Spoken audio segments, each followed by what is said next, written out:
Il y a 2000 ans, un homme gouvernait le plus grand empire que le monde ait jamais connu. Des légions entières obéissaient à son moindre geste.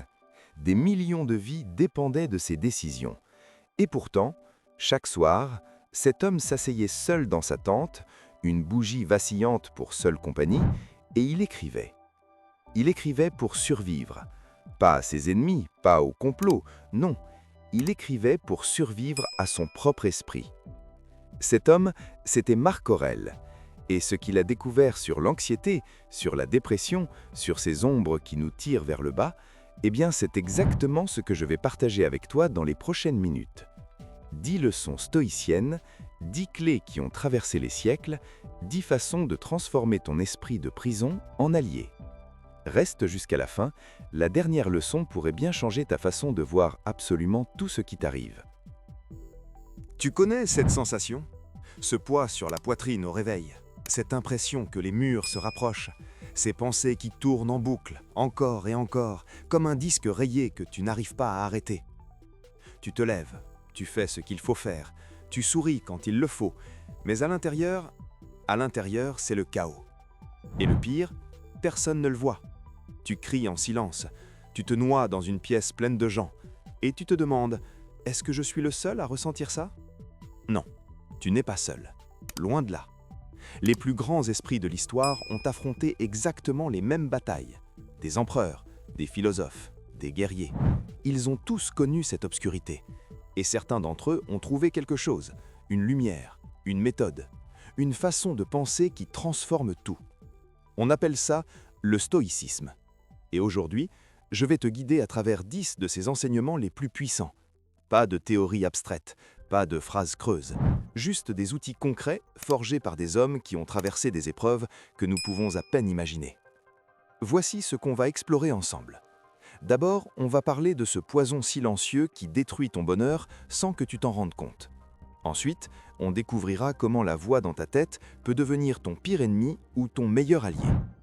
On apprendra à laisser le passé là où il doit rester. On verra pourquoi tes problèmes sont probablement plus petits qu'ils n'en ont l'air. Et on terminera par une technique qui change littéralement ta perception de la réalité. Prêt? Alors, installe-toi confortablement, respire et écoute.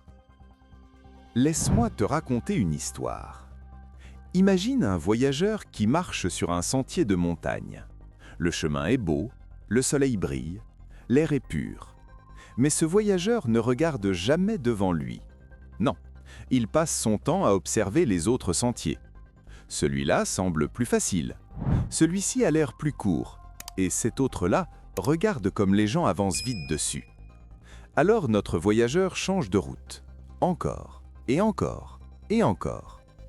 À la fin de la journée, il n'a pratiquement pas avancé. Il est épuisé, frustré, et il n'a même pas profité du paysage sur son propre chemin. Ça te rappelle quelque chose? Sénèque, l'un des plus grands philosophes stoïciens, parlait de quelque chose qu'il appelait l'euthymie. C'est un mot grec qui désigne une tranquillité profonde, une paix qui naît quand tu suis ton propre chemin sans te laisser consumer par ce que font les autres. Mais regarde autour de toi, regarde ton téléphone. Chaque jour, tu es bombardé d'images soigneusement sélectionnées de vies qui semblent parfaites. Des vacances de rêve, des promotions, des relations idylliques, des corps sculptés, des succès éclatants. Et pendant ce temps, toi, tu luttes, tu galères, tu avances péniblement. Du moins, c'est ce que tu crois. Parce que voilà la vérité que personne ne te dit. Ces images ne sont pas la réalité. Ce sont des vitrines, des façades.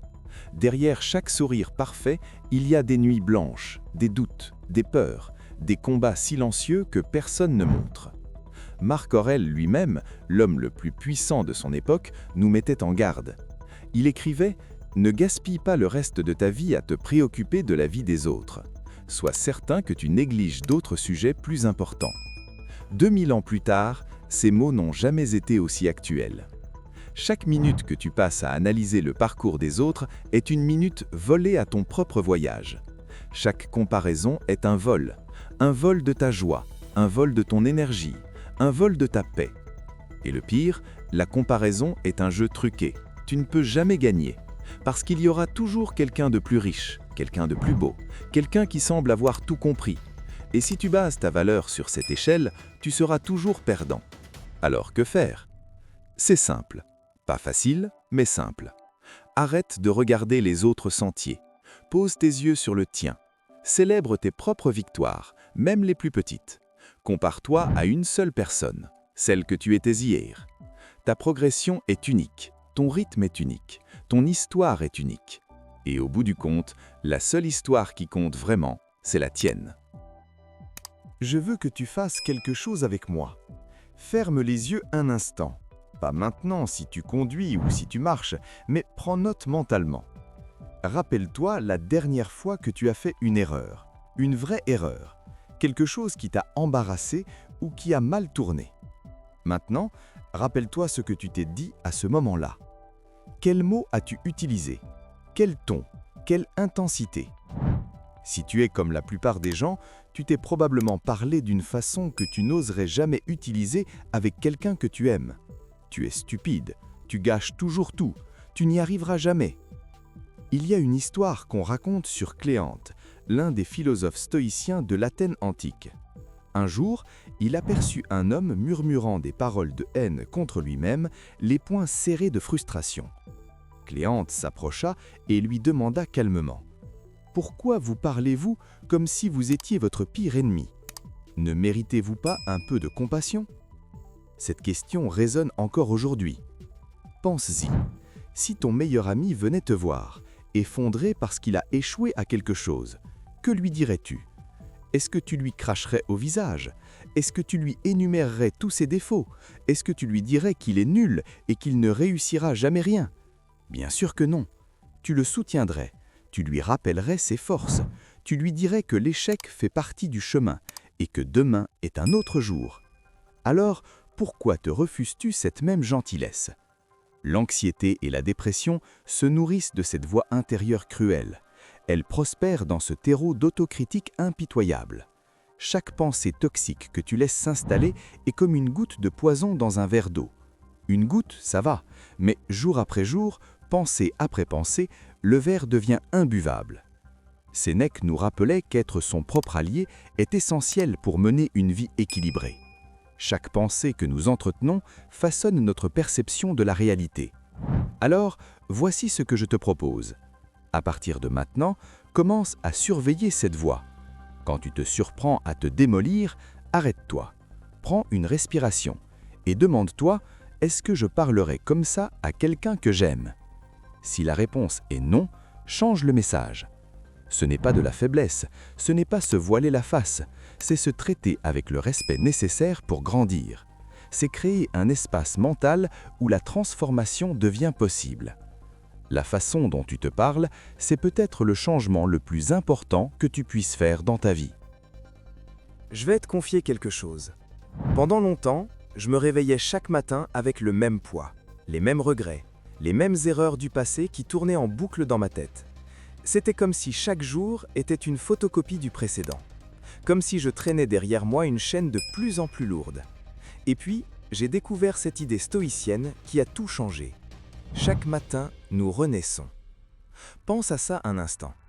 Quand tu prends ta douche le matin, tu nettoies la saleté de la veille. Tu te sens propre, renouvelé. Mais ton esprit, lui donnes-tu la même chance? Ou continues-tu à le voir à travers les mêmes échecs, les mêmes blessures, les mêmes traumatismes?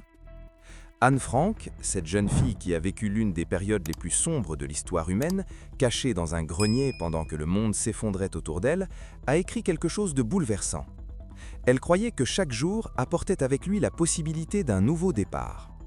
Au milieu de l'horreur, elle voyait encore l'aube. Si elle pouvait trouver cette lumière dans ces circonstances, alors toi aussi, tu peux la trouver.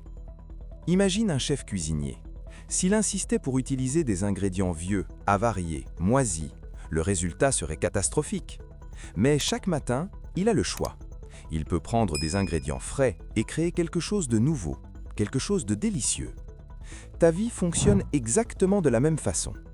Hier est terminé, ces conversations qui tournent en boucle dans ta tête, terminées. Ces erreurs que tu rumines, terminées. Ces moments de honte, terminés. Tu peux les traîner avec toi si tu veux. mais tu peux aussi choisir de les laisser derrière. Ce n'est pas de l'amnésie, tu n'oublies pas les leçons apprises, mais tu refuses de laisser le passé définir qui tu es aujourd'hui. Un des plus beaux enseignements stoïciens dit « Chaque matin nous renaissons. Ce que nous faisons aujourd'hui est ce qui compte le plus. » Alors ce soir, avant de dormir, essaie quelque chose. Imagine que tu déposes les fardeaux de la journée, un par un. Tu les poses sur le sol, tu les laisses là. Et demain matin, tu te lèves plus léger. Le passé a eu son temps, maintenant c'est au tour du présent. As-tu déjà été dans une pièce complètement sombre? Tu avances à tâtons. Ton cœur bat plus vite. Tu ne sais pas ce qui se trouve devant toi. Ton imagination crée des monstres, des obstacles, des dangers. Et puis, quelqu'un allume la lumière. Et tu réalises que ce qui te terrifiait n'était qu'une veste sur une chaise, une ombre inoffensive, rien de plus. C'est exactement ce qui se passe avec nos problèmes. Quand tu es plongé au cœur d'une difficulté, elle paraît immense, insurmontable. Elle occupe tout ton champ de vision. Elle devient ton monde entier. Mais si tu prends du recul, si tu élargis ta perspective, tu réalises que ce problème n'est qu'une infime partie de ton histoire, pas ta destination finale. Marc Aurèle, malgré tout son pouvoir, pratiquait régulièrement cet exercice. Il contemplait l'immensité de l'univers. Il pensait à tous les empires qui avaient existé avant Rome et qui n'étaient plus que poussière. Il se rappelait que même ses plus grands triomphes et ses pires défaites n'étaient que des instants fugaces dans le grand schéma des choses. Cette perspective ne le rendait pas cynique, au contraire, elle le libérait. Si ce conseil résonne en toi, prends une seconde pour t'abonner. On explore ensemble ces enseignements qui peuvent vraiment transformer ta façon de voir les choses. Maintenant, laisse-moi te poser une question. Rappelle-toi un problème qui te semblait catastrophique il y a 5 ans. Quelque chose qui t'empêchait de dormir, qui occupait toutes tes pensées. Où est ce problème aujourd'hui? Il y a de fortes chances qu'il te semble maintenant insignifiant. Peut-être même que tu as du mal à te souvenir pourquoi il te faisait si peur. Eh bien, je te garantis quelque chose. Dans 5 ans, beaucoup des angoisses qui te tourmentent aujourd'hui te paraîtront tout aussi dérisoires. C'est à la fois humiliant et libérateur. Humiliant parce que ça montre à quel point notre perception est souvent déformée. Et libérateur parce que ça signifie que ce qui te semble être la fin du monde ne l'est probablement pas. La prochaine fois que tu te sentiras submergé, essaie cet exercice. Imagine-toi dans 1 an, dans 5 ans, dans 10 ans. Regarde ton problème actuel depuis cette distance. Soudain, il paraît beaucoup plus petit, n'est-ce pas? Il y a un paradoxe que les stoïciens ont compris bien avant tout le monde. Et ce paradoxe, le voici. Les personnes qui n'ont jamais souffert sont souvent les plus fragiles. Je sais, ça semble contre-intuitif. On pourrait penser que ceux qui ont eu la vie facile sont les plus heureux, les plus équilibrés. Mais c'est exactement l'inverse. Sénèque disait quelque chose de provocateur. Personne n'est plus malheureux que celui qui n'a jamais affronté de difficultés. Pourquoi? Parce que cette personne n'a jamais eu l'occasion de découvrir sa propre force. Pense à un arbre qui pousse dans une serre. Protégé du vent, protégé de la pluie, protégé du froid, il grandit vite, oui, mais ses racines restent superficielles. Le jour où on le transplante dehors, au premier orage, il s'effondre. Maintenant, pense à un arbre qui a grandi en pleine nature, fouetté par les tempêtes, courbé par le vent, brûlé par le soleil et glacé par l'hiver. Cet arbre a des racines profondes, des branches solides, une résilience forgée par les éléments. Tu es cet arbre. Chaque épreuve que tu traverses enfonce tes racines plus profondément. Chaque tempête que tu surmontes renforce ton tronc. Chaque hiver que tu endures prouve que tu peux survivre au suivant. Épictète comparait cela à un entraîneur de gymnastique. Un bon entraîneur ne choisit pas des exercices faciles pour son élève.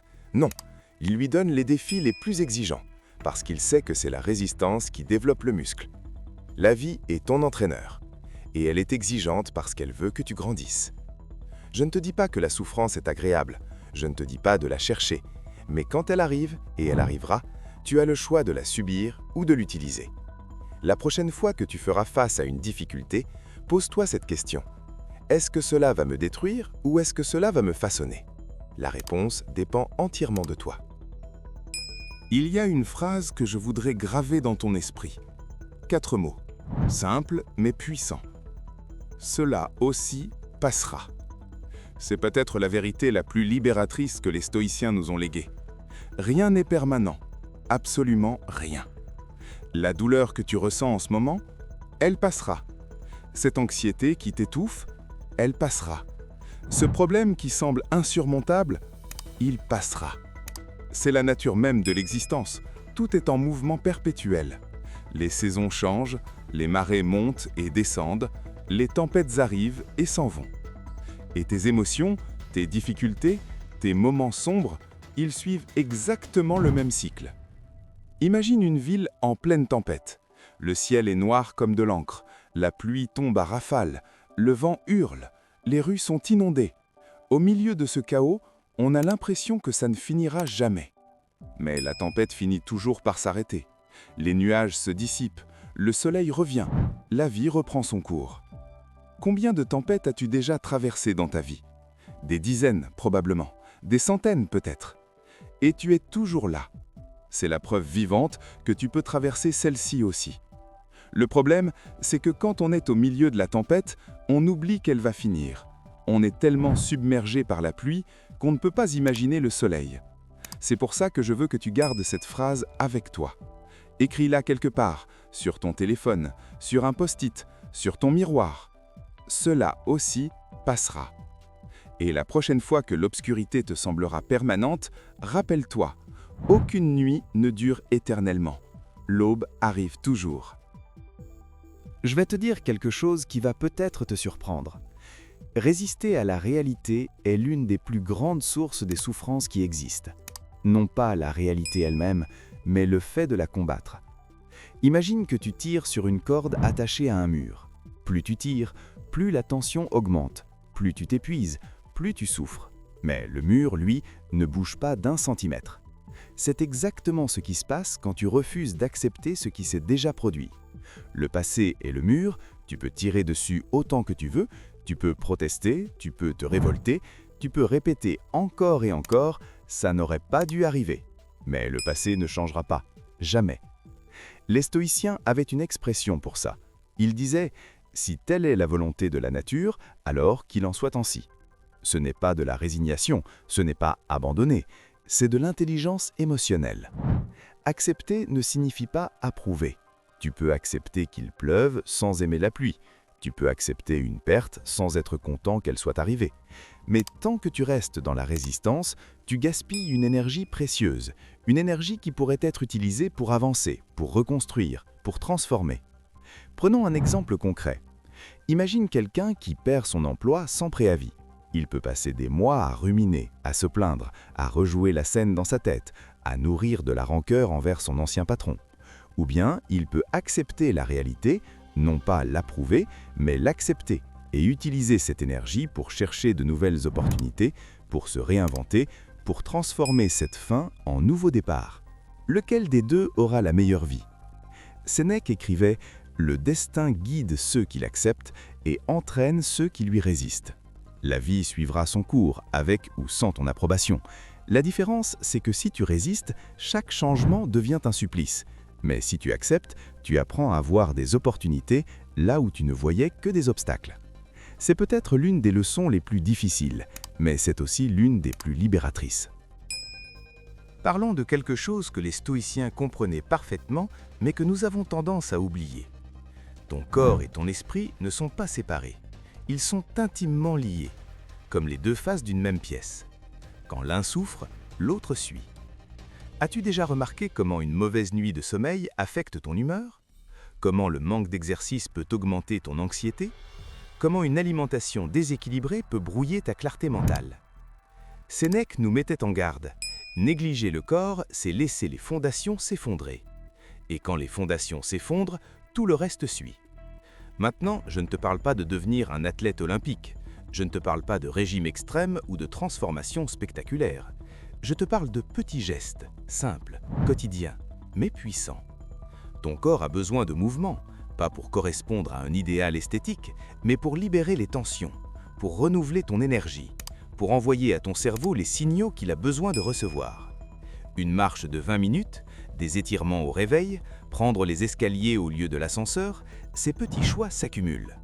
Et ton esprit, qu'est-ce que tu lui offres comme repos? Parce que faire défiler ton téléphone pendant des heures, ce n'est pas du repos, c'est de la stimulation déguisée. Ton cerveau travaille autant, sinon plus, que pendant la journée. Le vrai repos, c'est le silence. C'est une respiration consciente. C'est un moment où tu es simplement présent, sans avoir à réagir, sans avoir à consommer. Sénèque disait « Laisse de côté tous les obstacles et consacre ton temps à acquérir un esprit sain ». Ce que tu choisis de faire de ton temps définit la qualité de ta vie. Prends soin de ton corps et il te portera. Prends soin de ton esprit et il t'ouvrira des chemins que tu ne soupçonnes même pas. Ta paix dépend de tes actions. Et ça commence maintenant. Nous vivons dans un monde qui célèbre la vitesse. Tout doit être rapide, instantané. Les réponses, les résultats, les décisions, plus vite, toujours plus vite. Mais ton esprit n'a pas été conçu pour fonctionner à ce rythme. Il n'a pas été fait pour le fil d'actualité qui défile, pour les notifications qui s'accumulent, pour les informations qui arrivent plus vite que tu ne peux les assimiler. Et quand tu essayes de suivre ce rythme, tu t'effondres. Tes pensées s'en mêlent, tu prends des décisions hâtives que tu regrettes ensuite, tu réponds avant même d'avoir compris la question, tu réagis au lieu d'agir. Sénèque nous avertissait déjà il y a 2000 ans, une partie de notre anxiété vient du fait que nous prenons des décisions précipitées. Imagine un conducteur de camion qui a roulé pendant des heures sans s'arrêter. Ses paupières sont lourdes, ses réflexes diminuent, il sait qu'il devrait faire une pause, mais il continue, il veut arriver vite. Et puis, l'accident. Un conducteur expérimenté sait qu'une courte pause vaut mieux qu'un long regret. Il en va de même pour ton esprit. Quand tu sens que tout s'emballe, quand les pensées se bousculent, quand l'anxiété monte, arrête-toi. Littéralement. Ferme les yeux, respire profondément. Inspire par le nez, retiens l'air 4 secondes, expire lentement. Ce simple geste envoie un signal à ton système nerveux. Il lui dit « tout va bien, il n'y a pas de danger immédiat, tu peux te calmer ». Et parfois, change d'environnement.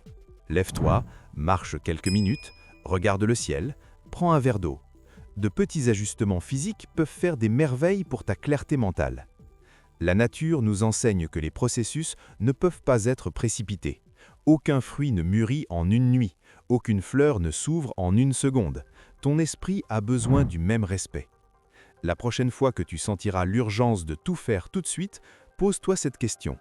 Est-ce que je cours parce que je dois ou parce que je me suis habitué à courir? Ralentir, ce n'est pas perdre du temps, c'est reprendre le contrôle. Nous arrivons à la dernière leçon, et c'est peut-être la plus puissante de toutes. Ton esprit est un compteur extraordinaire. Le problème, il ne fait pas toujours la différence entre la réalité et la fiction. Laisse-moi te donner un exemple. Tu aperçois 2 personnes que tu connais en pleine conversation. Quand tu t'approches, elles se taisent immédiatement. Que te dit ton esprit? Elle parlait de moi, elle me critiquait, je ne suis pas le bienvenu. Mais attends, que s'est-il réellement passé? 2 personnes discutaient, tu t'es approché, elles se sont tues. C'est tout. C'est le fait brut. Tout le reste, les suppositions, les interprétations, le drame, c'est une histoire que ton esprit a inventée. Autre exemple. Tu envoies un message à quelqu'un, 30 minutes passent, pas de réponse. Ton esprit s'emballe. On m'ignore. Cette personne ne se soucie pas de moi. J'ai fait quelque chose de mal. Mais le fait, un message a été envoyé, il n'a pas encore reçu de réponse. Peut-être que le téléphone est déchargé. Peut-être que la personne est en réunion. Peut-être qu'elle traverse une journée difficile. Tu ne sais pas. Mais ton esprit, lui, a déjà écrit tout un scénario catastrophe. Marc Aurèle écrivait « Tu as du pouvoir sur ton esprit, non sur les événements extérieurs. Comprends cela et tu trouveras la force. » Les faits sont ce qu'ils sont, les histoires sont ce que nous en faisons. Et la bonne nouvelle, tu peux choisir de remettre en question ces histoires. Chaque fois que tu te surprends à souffrir d'une interprétation, arrête-toi. Demande-toi, quel est le fait brut? Qu'est-ce qui s'est réellement passé sans les suppositions? Épictète nous encourageait. Avance et applique ce que tu as appris. Apprendre à voir les faits sans l'interférence déformante de nos émotions est un acte de libération. La vie n'est pas contre toi, elle suit simplement son cours. La différence réside dans la manière dont tu choisis de l'interpréter. Voilà. 10 leçons forgées par des hommes qui ont traversé des épreuves que nous pouvons à peine imaginer. Des empereurs qui portaient le poids d'empires entiers, des philosophes qui ont été exilés, emprisonnés, condamnés, des êtres humains qui, comme toi et moi, ont connu l'anxiété, la dépression, les nuits sombres de l'âme. Mais ils ont trouvé quelque chose, une lumière, un chemin. Récapitulons ensemble. Arrête de te comparer. Ta progression est unique. Parle-toi comme tu parlerais à quelqu'un que tu aimes. Chaque matin est une renaissance. Laisse le passé derrière toi. Prends du recul. Tes problèmes sont probablement plus petits qu'ils n'en ont l'air. Les épreuves te rendent plus fort. Utilise-les. Souviens-toi, cela aussi passera. Accepte ce que tu ne peux pas changer. Économise ton énergie pour ce qui est à ta portée. Prends soin de ton corps autant que de ton esprit. Apprends à ralentir. La vitesse n'est pas toujours une vertu. Et sépare les faits des histoires que ton esprit invente. Ces enseignements ont traversé 2 millénaires. Ils ont aidé des millions de personnes. Et maintenant, ils sont entre tes mains. Tu n'es pas seul dans ce combat. Les ombres que tu affrontes, d'autres les ont affrontées avant toi et ils ont vaincu. Tu peux vaincre aussi. Pas d'un seul coup, pas demain matin, mais jour après jour, choix après choix, pensée après pensée. Le stoïcisme n'est pas une destination, c'est un chemin. Et chaque pas sur ce chemin est une victoire. Alors, continue à marcher. Et souviens-toi, la paix n'a jamais dépendu des circonstances, elle a toujours été en toi. Dis-moi en commentaire, quelle est la leçon qui t'a le plus parlé aujourd'hui et comment comptes-tu l'appliquer dans ta vie? Merci d'avoir écouté jusqu'au bout. On se retrouve très vite